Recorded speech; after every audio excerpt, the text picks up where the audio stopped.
Assalamualaikum warahmatullahi wabarakatuh. Bertemu lagi dengan saya Dektio Wayu Utomo, Guru Bahasa Indonesia SMK Negeri 2 Jiwan. Sebelum memulai pembelajaran, mari kita berdoa menurut kepercayaan dan keyakinan masing-masing. Berdoa dimulai. Selesai. Nah, halo guys, apa kabar kalian? Semoga senantiasa diberi kesehatan, keselamatan, dan kekuatan dari Tuhan Yang Maha Esa. Tetap semangat, tetap sehat, walaupun harus belajar dari rumah. Hari ini kita akan belajar mengenai teks editorial. Kira-kira apa itu editorial? Nah, bagi kalian yang suka baca koran, baca warta berita online, atau bahkan mungkin belajar di YouTube, melihat video-video di YouTube mengenai video-video berita, yang akhir-akhir ini tentu saja kita sering sekali mendengar berita mengenai virus corona. Pasti kalian sudah mengerti apa itu editorial. Nah, pada pembelajaran hari ini kita akan belajar menganalisis ragam informasi dalam teks editorial dan menyeleksi ragam informasi di dalam teks editorial, di mana ragam informasi itu terdiri dari opini, fakta, analisa, analitis, dan analisa hortatoris. Untuk lebih lengkapnya, mari kita saksikan PowerPoint yang akan saya sampaikan berikut ini. Nah, sebelum kita memulai pembelajaran kita hari ini, ada baiknya kalian mengetahui indikator yang akan kalian capai pada pertemuan kita hari ini. Ada dua, yaitu menganalisis ragam informasi yang berupa pendapat, alternatif solusi, dan simpulan terhadap suatu isu, dan menyimpulkan ragam informasi yang berupa pendapat, alternatif solusi, dan simpulan terhadap suatu isu. Untuk merefresh pikiran kalian atau ingatan kalian mengenai apa sih itu teks editorial, di sini akan saya tampilkan mengenai pengertian dari teks editorial.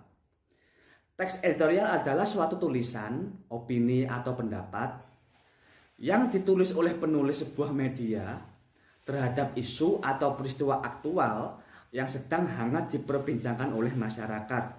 Sebagai contoh, misalnya topik mengenai virus corona itu adalah topik yang sedang hangat diperbincangkan masyarakat. Teks editorial ini bisa kita temui di koran, majalah, tabloid, yang berupa audio bisa kita temui di radio, yang berupa audio visual bisa kalian temui di televisi dan internet. Kita masuk ke inti dari pertemuan kita hari ini. Ragam informasi di dalam teks editorial. Apa sih itu ragam informasi itu? Ragam informasi editorial adalah sebuah variasi informasi atau sumber yang dijadikan unsur pembangun di dalam teks editorial, di mana ragam tersebut merupakan pilihan yang paling tepat sebagai syarat kemenarikan sebuah unsur editorial. Jadi bisa diambil kesimpulan bahwa menarik atau tidaknya sebuah teks editorial itu tergantung pada ragam informasi yang ditulis oleh sang editor atau sang redaktur. Jenis ragam informasi di dalam teks editorial yang pertama adalah berupa pendapat. Pendapat ini bisa berupa opini yang disampaikan narasumber mengenai suatu topik permasalahan di dalam teks editorial. Nah, di sini saya tampilkan sebuah teks editorial yang saya ambil dari situs kompas.com yang membahas mengenai vaksin virus corona yang sudah diteskan atau diuji cobakan di beberapa orang. Nah, opini di sini terdapat pada paragraf keempat, di mana opini ini disampaikan oleh narasumber yang mengatakan bahwa tes ini merupakan langkah penting untuk membantu mengatasi virus corona yang sudah merajalela di seluruh dunia ini. Nah, Sang narasumber ini menganggap bahwa dengan adanya tes ini diharapkan, di mana opini juga bisa berupa harapan atau hope, bisa mengatasi virus corona, menanggulangi dan menekan jumlah penderita virus corona. Yang kedua, rekan informasi di dalam teks editorial adalah berupa alternatif solusi. Sebuah editorial tentunya mengangkat sebuah tema, di mana tema itu menjadi sebuah permasalahan di dalam editorial tersebut. Ada permasalahan, tentunya harus ada solusi. Dan solusi boleh lebih dari satu. Alternatif solusi adalah pemecahan masalah terhadap suatu isu yang diangkat di dalam sebuah teks editorial. Sebagai contohnya di sini, saya tampilkan sebuah teks editorial lagi yang masih saya ambil dari kompas.com yang membahas mengenai sang drummer atau penabuh drum dari band Superman is Dead yang bernama Igede Ari Astina atau akrab disapa Jering, yang karena vokalnya dia terhadap topik corona ini kepada pemerintah, akhirnya dia dipenjara. Nah, Jering ini sempat memeluk si istri, di mana dia menyampaikan pesan kepada para penggemarnya untuk membantu kegiatan pangan gratis di bar miliknya. Nah, kurang lebih ini merupakan alternatif solusi untuk mengatasi gimana sih corona itu.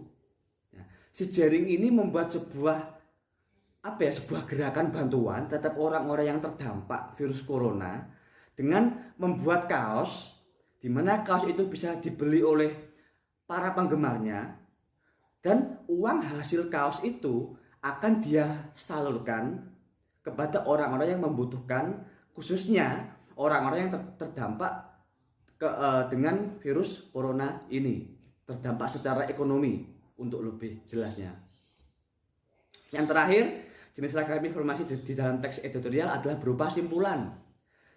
Simpulan ini adalah hasil keputusan mengenai pendapat dan alternatif solusi di dalam teks editorial terkait isu tertentu. Nah, masih teks yang sama seperti yang pertama tadi mengenai uji coba vaksin corona, di mana simpulannya ini terdapat di paragraf yang paling bawah, di mana si narasumber ini mengungkapkan sebenarnya tes ini hanya merupakan bagian kecil dari apa yang sebenarnya dibutuhkan oleh negara-negara miskin. Negara-negara miskin itu menurut dia tidak membutuhkan vaksin ini, tidak membutuhkan hasil tes ini.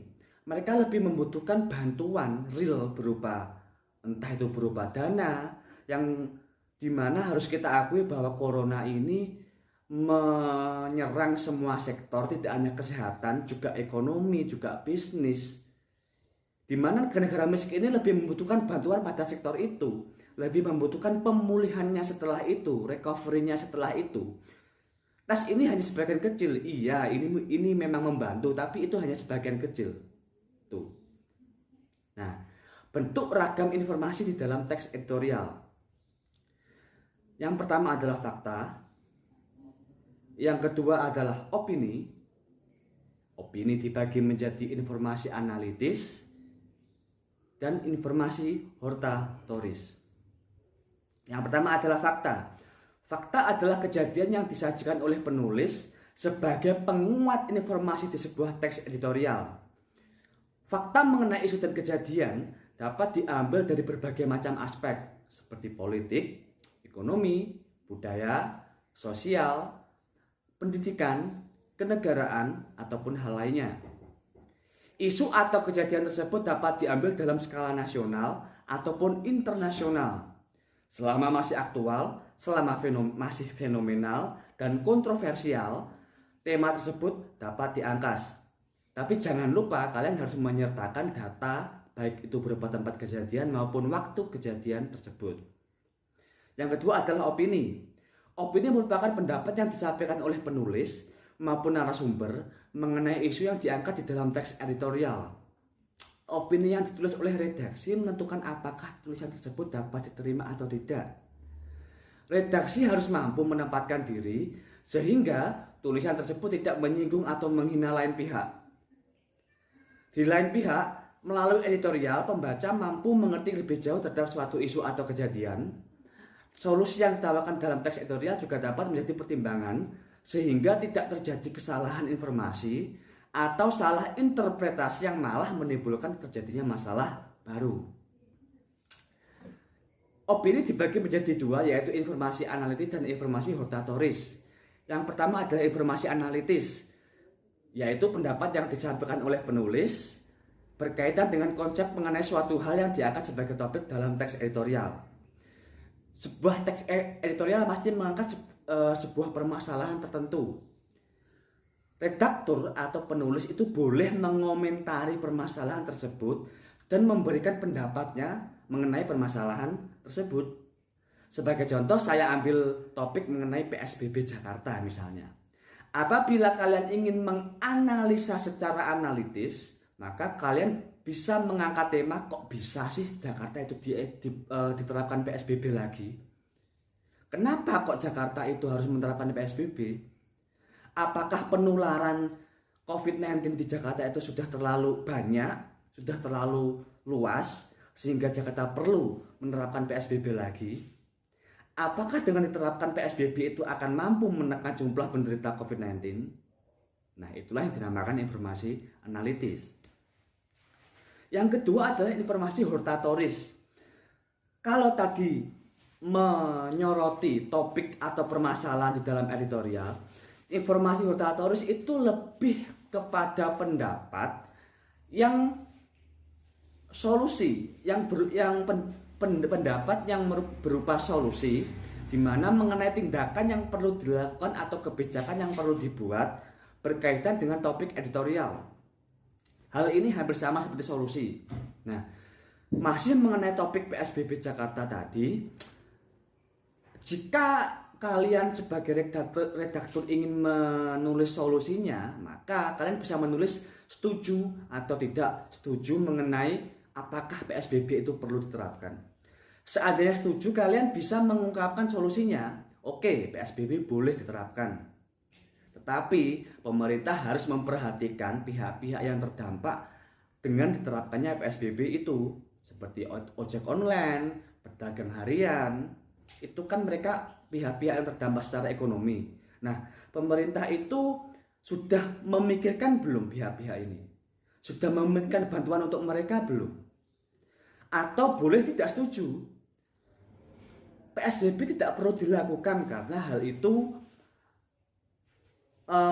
kurang efektif dalam menekan penyebaran COVID.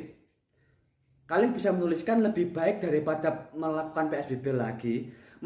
Pemerintah lebih baik mensosialisasikan gerakan-gerakan seperti wajib memakai masker, cuci tangan, dan jaga jarak.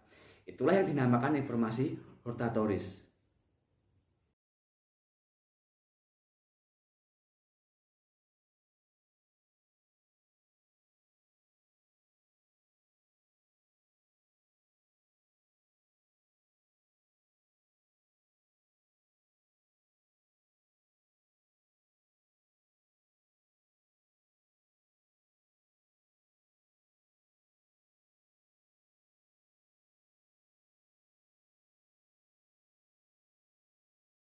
Setelah mendengarkan penjelasan dari saya, sekarang tugas kalian adalah mengerjakan tugas secara kelompok melalui LKPD yang sudah saya upload di Google Classroom. Nah, di dalam LKPD itu saya minta untuk menganalisa dan menyimpulkan kandungan-kandungan yang berupa fakta, opini analitis dan opini hortatoris di dalam dua topik atau dua materi. Yang pertama adalah video, yang kedua adalah warta online, di mana kedua-duanya ini membahas mengenai PSBB Jakarta jilid 2. Nah, bentuk kelompok dengan anggota 4 orang, diskusikan dengan teman kelompok kamu, dan antar kelompok itu bisa saling berdiskusi. Jangan lupa upload tugas tepat waktu, dan keaslian tugas sekalian adalah yang paling utama.